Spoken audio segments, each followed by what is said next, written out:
पुण्यात रस्त्याच्या कडेला एक तरुण उभा होता. तेवढ्यात बाईक आली आणि या बाईकला जागा न दिल्यामुळे बाईक स्वाराने त्याच्यावर गोळीबार केलाय. तुम्ही ऐकताय हे खरंय. गाडीला जागा न दिल्यामुळे कधी गोळीबार होतो असं तुम्ही ऐकलंय का? पण पुण्यात हे शक्य झालंय कारण की पुण्यातल्या या टोळ्यांमुळे.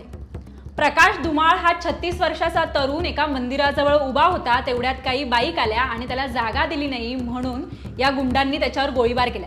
हे जे गुंड होते ते घायवळ टोळीतील असल्याचं म्हटलं जातंय.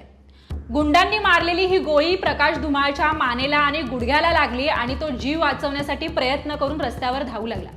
त्याचं रक्त आणि रक्ताळलेल्या पावलांचे ठसे रस्त्यावर उमटले. प्रकाश धुमाळ जीव मुठीत धरून एका टाकीवर लपून बसला. तेवढ्यात एका स्थानिक तरुणाने त्याला बघितलं आणि लगेचच त्याला मदत केली आणि पोलिसांनाही बोलावलं. विशेष म्हणजे जिथे ही घटना घडली ते ठिकाण पोलीस स्टेशन पासून 200 मीटर अंतरावर आहे. हा गोळीबार निलेश घायवळ टोळीतील गुंडांकडून करण्यात आलाय. घायवळ टोळीतील मुसा शेख, रोहित आखाड, गणेश राऊत आणि मयूर कुंभारे यांनी हा गोळीबार केल्याची माहिती आहे. मयूर कुंभारे आणि आनंद सांडलेकर या आरोपींना पोलिसांनी अटक केले, तर इतर आरोपी फरार आहेत. मयूर कुंभारेनेच प्रकाश धुमाळला 3 गोळ्या झाडल्यात. यामध्ये प्रकाश धुमाळला मानेला आणि मांडीला गोळी लागली आहे. पुण्यात गुंडगिरी वाढतेय, सहजासहजी खून केले जात आहेत हे तर आपण ऐकतोय. गेले काही दिवस सततच्या ज्या बातम्या आपल्या कानावर येतात त्यातून असं वाटतंय की पुण्यात फक्त आता टोळी राज्य राहिले, पण ह्या आता टोळ्या सामान्यांपर्यंत येऊन पोचल्यात.